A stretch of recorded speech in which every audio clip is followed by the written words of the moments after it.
Warning, this podcast is not vegetarian or vegan friendly. Snorkers. Good-o. Prick with a fork. Prick with a fork. Prick with a fork. Prick with a fork. Prick with a fork. Prick with a fork. Prick with a fork. It is Prick with a Fork, the Sausage Podcast. Welcome, I'm your host, Duncan Barks, and once again on this episode is all things sausage related. But it's not just me waffling on or sampling snorkers or bangers. As you can see, we have a couple of first-class guests, the kind of guests you would expect, the caliber of which is top-notch, the kind of people you'd expect to see on Prick with a Fork. Now, we're very pleased to welcome to Prick with a Fork not only the sizzling sausage sorceress, and I don't know how many times I can say that without stumbling. So, hello, Francesca, or Fran White, MD of Porky Whites. Welcome to Prick with a Fork, and alongside you, the one and only Mr. Sausage. Welcome both. Hello. Nice to meet you. Thanks for having us. Nice to meet you. Nice to see you. And one of the main reasons I wanted to get you on the podcast, apart from just talking about all things sausage related, the background to Porky Whites, because of course people will know the brand from the supermarkets. You have done something which I think is fantastic. It's, well, the kids call it, and I'm obviously not a kid, a collab. It's a collaboration with Plumpton College, which is based in East Sussex, and there's a great story behind it. So, Fran, do you just want to go through, Mr. Sausage, please leap in whenever you feel free. Oh, look at that. So these are the Plumpton sausages. Tell us the background to them. So we've had a relationship with Plumpton going back a few years now in more of a sort of business supporting Plumpton and the butchery in specific. And we used to head up there for a butchery showcase evening when there were awards given out to various students and they were deciding best sausage. And we went on to support and, you know, show our face and chat to people. This relationship had gone on for a couple of 3 years. And every time we went, everybody loved our sausages. And we were like, well, what are you doing with your pork? Why are you not making more out of your own pork and, you know, beef and everything else that you're rearing yourself? Yeah. So it was really one conversation at an event one evening that has led us to 3 years on developing the Plumpton sausage. So that's how it all came about. And we'd always said, you know, you've got all this amazing pork. They're not taking back any of their meat and selling it themselves. We thought, wow, what a great way for them to, you know, generate a revenue, have their own brand and put their name to something really special. Brilliant. And these are the pigs that, have I got this right, the Lambert farm? Is that where they're reared? Yes, and subsequently, in all of this going on in the background, my daughter is an apprentice at Plumpton. She's due to finish her level 2 butchery in about 3 months' time. And just quick word, because I'm very proud mum, she was actually awarded the Values Award at Plumpton, which is given to 35 students out of 2,000. So very proud mum of her. And she's certainly taken, you know, our family history and run with it. And it certainly does run in the family, yes. Well, let's talk about this, Fran, in a second, but hats off to your daughter because it's great. So she's doing the butchery apprenticeship. Ultimately, then, she's going to follow in your footsteps, right? That's got to be the plan. Well, I think for her passion is retail butchery, and that's where I started out my journey at 16. And, you know, running a sausage factory is very different to having customers in and out and getting to work with, you know, small farmers and, you know, having that real niche that you do and getting all the fun showcase butchery that you get to do. So for her, I don't know whether manufacturing would be her chosen career path, but she would always have a job here. Yeah, and clearly it's in the blood. So let's talk about what's in the white or the Wyatt blood, because the company's been going since 1935. That's correct. So historically, we had come from a farming background, and we were predominantly pork butchers in the 30s. And my grandfather and his brother used to raise pigs, slaughter, and then manufacture and process from one shop in Ewell. And from that, my father joined the business when he was a young boy. And we had one shop in Ewell that used to have a very big following, and we got very well known in the area. And it just grew and grew over the years. It got to the point where we couldn't continue manufacturing on the scale we were in Ewell. And we moved into South London for a period of time. And And then 20 years ago, we moved into Woking in a new factory.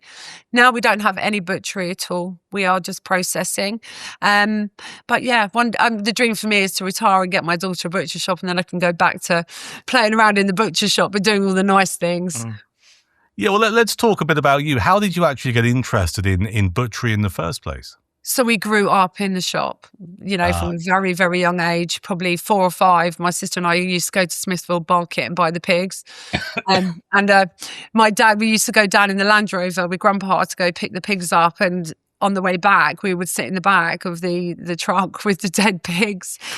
And my dad used to tell us that we had to be quiet because they were sleeping. So that's how it started. Working in the shop, we used to hand tie sausages off the line. My grandpa would be running the sausage filler, and traditionally every sausage was hand tied back then. And we'd stand there on a box and hand tie sausages or serve in the shop. And our aspiration when we were younger was to get on the till and to serve people and take the money. That was the dream. But really, it's my blood. It's all I've ever done. It's all I've ever known. Brilliant. Let me ask you a question. So my local butchers, there's one in Chichester called Penfolds, and it's been there for a long, long time. So, and there's a guy in there behind the counter called Anthony. He's like the top man there. And he's been, it's a family business. And when he was a kid, he was telling me the other day, he used to really not like Christmas because his dad used to put him to work doing all of the sausage orders, doing all of the links and stuff. And to this day, it's just like, it's almost like PTSD when it comes up to Christmas time, Well, I pretty much have the same sentiment. I haven't had a Christmas off since I was 16 years old. Right. And I'm now 50. So I'll put it like that. When we start talking about Christmas, my heart sinks. But it is very different now. But back in the day, you would be working night and day. And I see like the Christmases, my daughter's had her 3rd Christmas now in butchery. Yeah. And, lots of back rubbing and you can do it and it'll be okay. Hang in there. You've only got 5 days left, 4 days left. It'll be okay. Because it is such hard work. But it is the time of year that, you make your trade and your money, and it gives you some security for the times when it's not so busy. But, and also, Christmas, you tend to pick up people that have never been in a butcher's because it's Christmas. And you're going to retain, some of that business throughout the year. But it is a dirty word. It's hard work and long hours. Yeah. And I mean, fair play to your daughter and hats off to her for looking at going into retail butchery. I mean, people will stumble across this podcast in a variety of different ways. So there is someone who's thinking, university's not for me. I've always fancied getting into the world of butchery. What would you say to them? I would say absolutely go and explore it and see what's out there. There are a lot of new generation of butchers coming through and some great mentors. We still have quite a lot of old butchers, but we really do need to attract some nice, some younger talent through. But it's such a wide variety of work. You learn so much. Every day is a learning day. And it's a wide scope. You don't always have to be a butcher from starting in a butcher shop. From that can be the start of many a great thing. Our food industry is huge. I'm a big advocate for it. And it's like our production here, we're very open. We do a lot of work with the wider community and with schools, and we bring in young students in to do speed networking and show them that although we're sausage manufacturers, we're not just that. And we're trying to let people know how big it is. So it's brilliant. And also apprenticeships now are so different. You can earn on your job, you're learning a skill, and, there are skills that you'll have for life. It's brilliant to hear you talk in such a passionate way, because I was looking at your biog, and I know what it's like. Is sometimes, what do I put in a biog? But, the winner of the 2024 Woman in Meat Award is a big accolade. And, you're really oozing the passion. I do. I love it. I live and breathe it, and I'm exceptionally passionate about our industry. Yeah. As women, we are still in a minority. And I'm a big advocate for women coming through and supporting and mentoring and anything I can do to keep women in, keep us in. We've just recently become partners with the Meat Business Women, which is a great platform, and we're really looking forward to getting involved in that. And I'm just generally passionate. We all need to eat, and we all want to eat good quality food. And it's an industry that is revolving constantly. It's like fashion, it's changing. People, what they're eating, what they're not eating, what they want. It goes in phases of, what's important and welfare. And, it's a constantly evolving industry. And there is so much that we have to keep up with, but it keeps your brain going constantly. It's not, people think making sausage is easy. It's not. There are lots of different nuances and things that can go wrong with, mixing meat and seasonings and crumbs and that. And we're all learning, and the new technology available to us and new ingredients, new functional ingredients, it goes on. So I don't think there's ever a day when I don't learn something. Brilliant. The Plumpton sausages, so our viewers and listeners, I mean, people can get hold of them, but they're going to have to go to East Sussex, right? That's right. So at the moment, they're available in the One Garden, and they're in their store for them to go pick up there. Yes. Brilliant. We're going to get into a bit of chat about the other Porky Whites varieties in a few moments. But Mr. Sausage, I need to get a few words from you because it's not every day I get to chat to Mr. Sausage. I'm honoured. Let's spread the sausage love, Mr. Sausage. What makes the perfect banger? That's a big question, Duncan, to open up with. I think the first thing to say is there is a sausage for everyone, and it's not just one sausage to fit all uses. And I think it comes down to, what do you love, what evokes a memory, and how do you want to use your sausage? And take that any which way you want to. I mean, we do a whole range of different sausages for different uses in terms of the types of food you want to make. So thinking about a toad in the hole, you can go one of two ways. You can go really kind of light on the seasoning so that you can big up some of the other ingredients and flavors on your dish, or you can go a bit of a bigger powerhouse in terms of a farmhouse herb or an old English style to really lift the sausage out of that toad in the hole and make it the star of the show.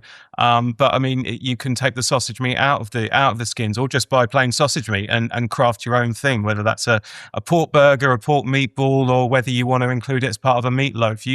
You've got to look at the sausage as your vehicle for your dinner, and think of it as to where do you want your meal to go, and what do you want to create with that.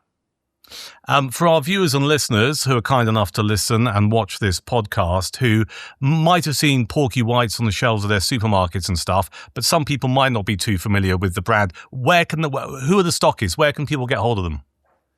Well, we're in all the major retailers. We're not in the discounting space. So Tesco, Sainsbury's, Asda, Waitrose, Morrison's, you'll find us. Yeah. And also Ocado online as well. Yes. And if you want to, you can still buy direct from us.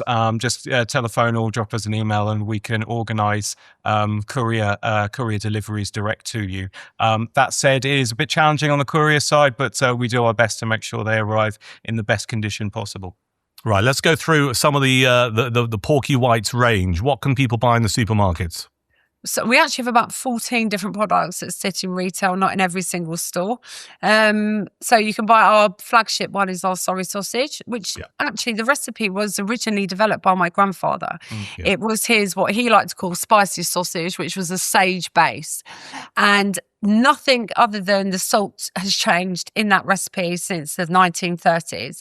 Obviously, we had to remove MSG because it was suddenly everybody's enemy, but that's another conversation.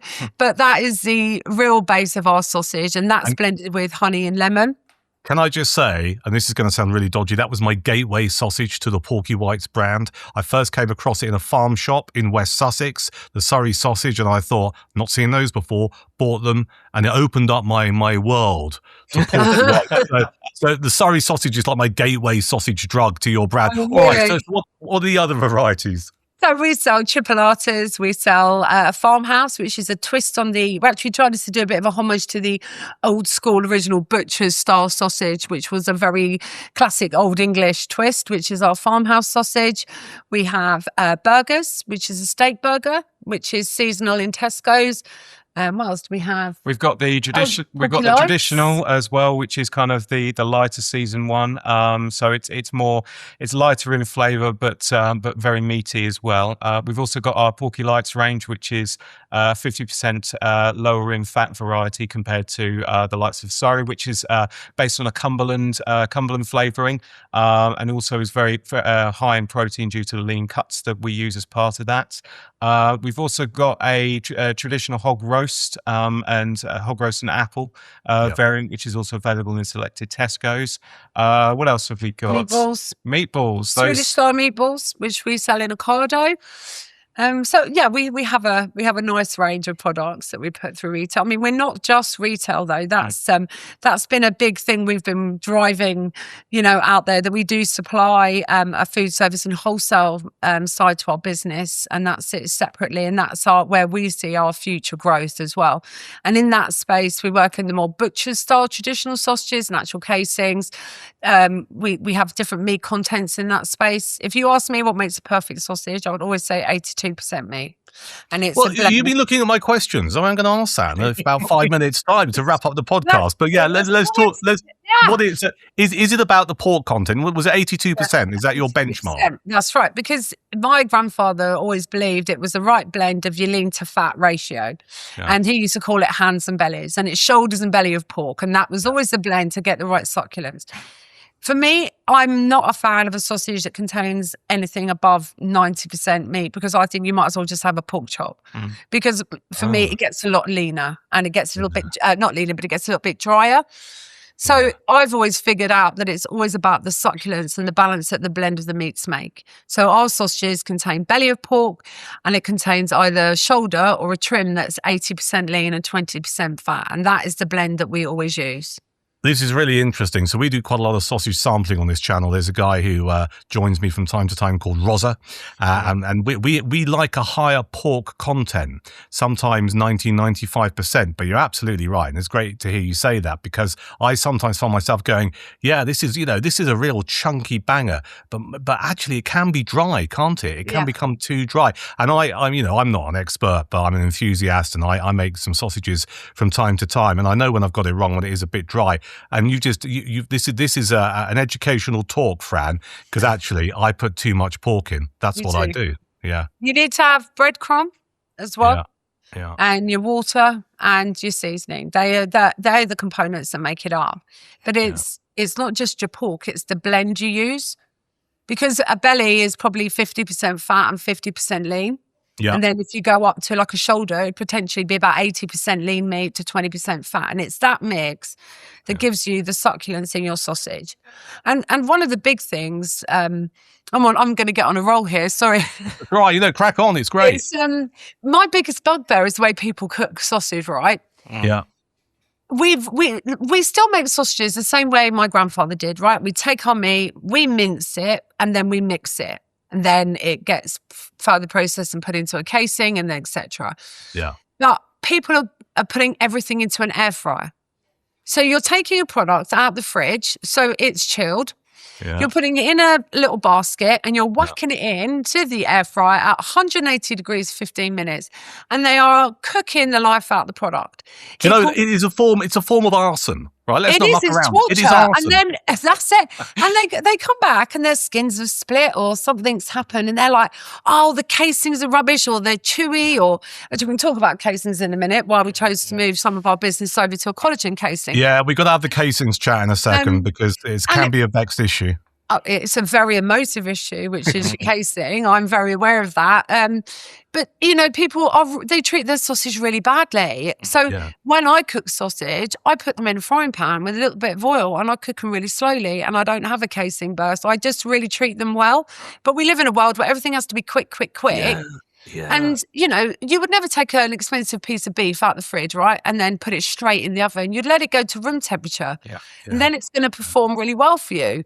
Yeah. So there's a big education around cooking it. And we get, the only complaints we get is people have send you a photo and they've got this cremated sausage. We get in there for 20 minutes. It's because it's arson. They set fire to it, effectively. That's what they've done. Yeah. Now let's continue. Let's continue to talk about the best way of cooking, because I don't do it in the frying pan, but I slow roast them in the oven. I think that works. I mean, do you have?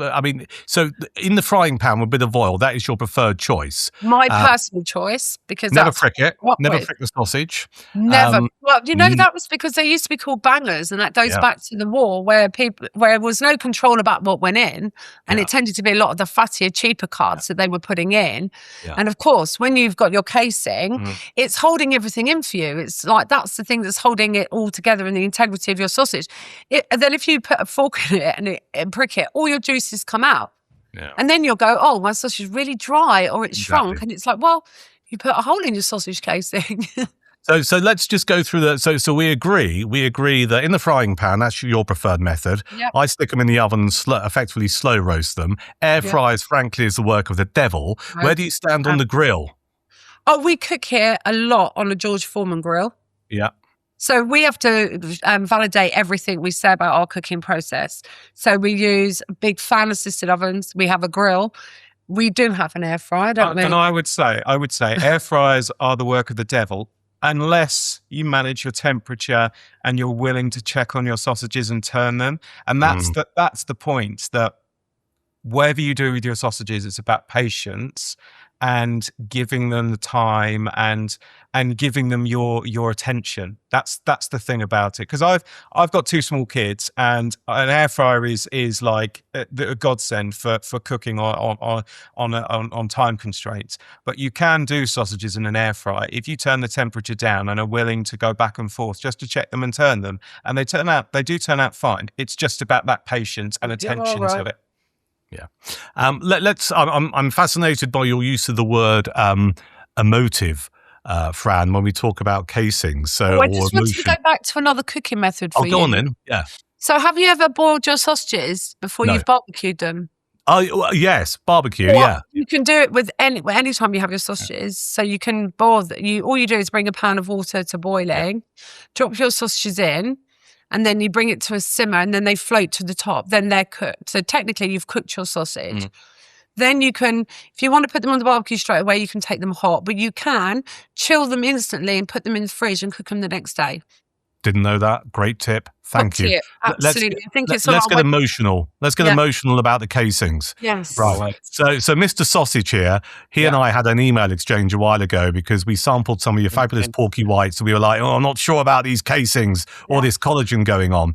And Mr. Sausage rightly went into bat and said, there's some reasoning behind this. So let's have the casing, the skin conversation. What do our viewers and podcast listeners need to know about Porky White casings? So in retail, we sit with a pork collagen casing on our sausage.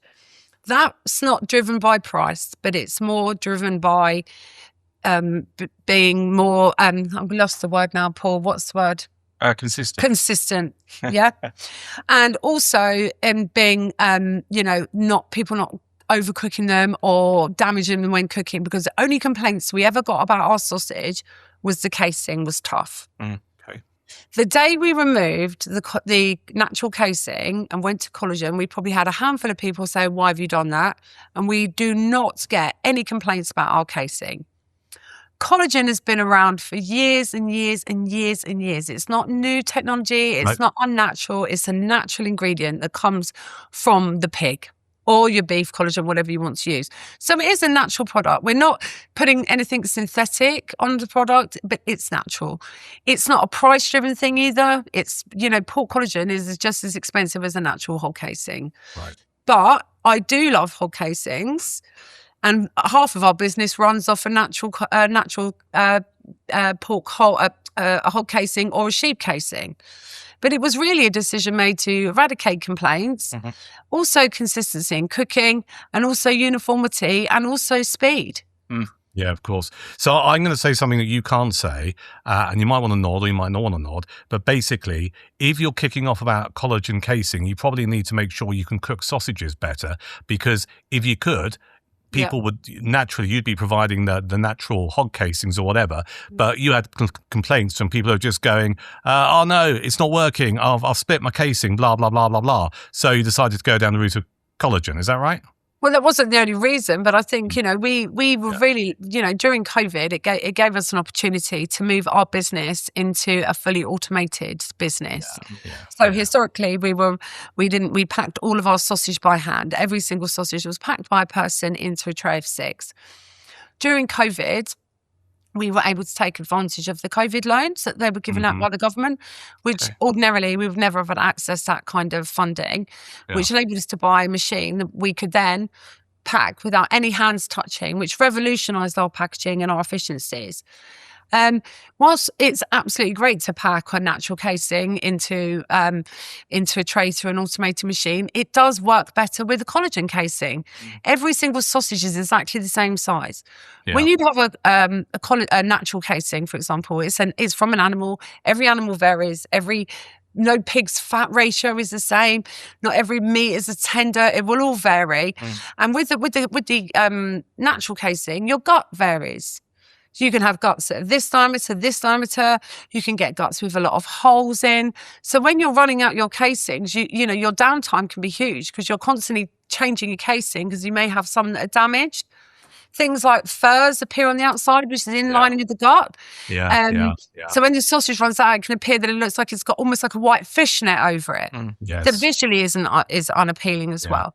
Yeah, you've explained it brilliantly, and thank you. You've been really candid as well, and that's really appreciated. Let's wrap up this episode talking. We've already spread the sausage love, but let's talk about, from your perspective as the sizzling sausage sorceress and Mr. Sausage, right? And it's like working in a sweet shop. Do you ever get fed up? If you work in a sweet shop, do you ever get fed up with sweets?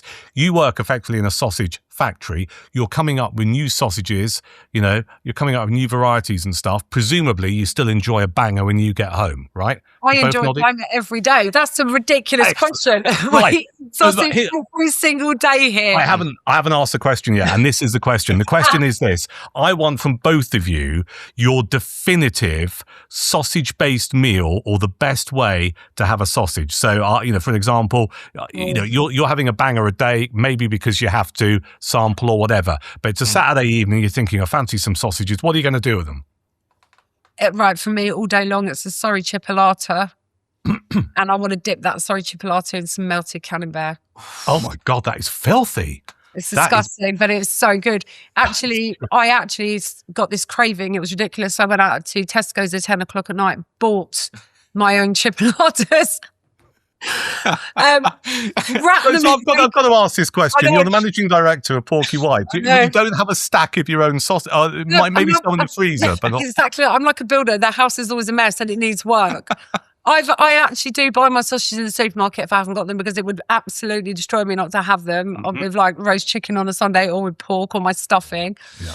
So I bought my chipolatas. I wrapped them in bacon, and then I did melting brie, and I dunked that beautiful little pigs in blanket in my cheese. That is just perfect. I'm going to make sure that more people are aware of that.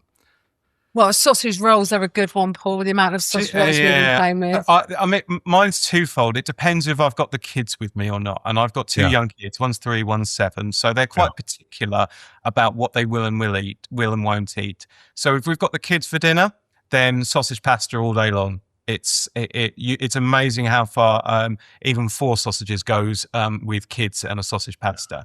If it's just me and my other half, my wife makes an incredible sausage cassoulet. With butter beans and slow cooked over about 7 hours in a slow cooker. Either with our wholesale Cumberland. Yeah, that's a great one. Which is a great one. Or even just the Surreys that have been slow cooked over quite a few hours, just with some crusty bread. And it's just, I do a little fist pump every time she tells me we're making that, and it brings a smile to my face. Well, with our wholesale range, you get a larger sausage as well, don't you? Because we were all forced into this shrinkflation, years ago, where the pack was a 454 gram. And then, the way the world goes and the cost and the pressure from the retailers, we all conformed eventually. We were the last ever brand to go to 400. Really? Wow. But all of our wholesale work that goes into butcher shops, pubs, catering butchers, food service customers as well are traditionally on a 76 gram, nice proper sausage. Yes. Nice. Before I let you guys go, and thank you for this, it's been fantastic to chat to you both and make this work for our podcast. 2026, what does that look like for Porky Whites? What's in the pipeline? We've always got a lot going on here. As a brand, we are really forging forward with our food service and hotel offering as well. We've been doing a lot of work in the new clean declaration space, which is now removing sulfites from our products. Big conversation around that in industry. We're launching a new brand into Tesco's in convenience. So watch out for that. It's really exciting. It's a grab and go concept. And that will also be in a red tractor. Sadly, Duncan, it will be in a collagen casing, but it will be no sulfites in it either as well. So that's exciting. Mm-hmm. And we've got lots of just general things going on, lots of grassroots, lots of sponsorship with local football teams, still working with all our local charities. I think for us, it's about building our foundations locally, making sure we're known, making sure people know who we are, what we do, why we do it, and probably more of this costume. I've worn it so many times now. I was out at an event this morning and I wore the costume. I was out at another event for a local chamber of commerce, introducing Porky Whites in this costume with these sunglasses. So it's a life on the road at the moment for me. Well, I've got to say, you rock the look, you know. Oh, so, I mean, this is a conversation over many a Sunday dinner is Paul's outfit and that we need to upgrade it now. Yeah. So if any of your listeners can make us a new sausage costume, we'd be really grateful. I mean, we were talking this morning at this event about maybe getting some kind of LED integrated, programmable LEDs as part of the costume. We're saying new silly sausage. Yeah, exactly. That kind of thing. I've got in the back of my mind, I'm just wondering if Mr. Sausage should be driving a sausage car. I've got in the back of my mind, and I don't know what it was. I want to say, was it Wacky Races? I can't remember. But it was like a hot dog roll with a sausage on wheels. Do you remember that? Yeah, I think I do. I've got maybe that's the answer. Let's watch this space. Nothing is off the table. Okay, well, listen, let me just do a bit of housekeeping before we say goodbye. This podcast, Prick with a Fork, is available on Apple Podcasts, Spotify and YouTube. Please rate, review, share, subscribe, and spread the sausage love. Fran and Paul, absolute honour to talk to you. It's been great. Keep up the good work. And, I think a British business, a local business, I mean, in the south of England, and clearly the stuff you're doing with local charities and community groups as well as making some first-class bangers, really is the icing on the cake. So thank you for joining us on Prick with a Fork. Thank you. Oh, we've got bangers and snorkers. I'm so in love with those porkers. Sizzle or fry, that's what I like.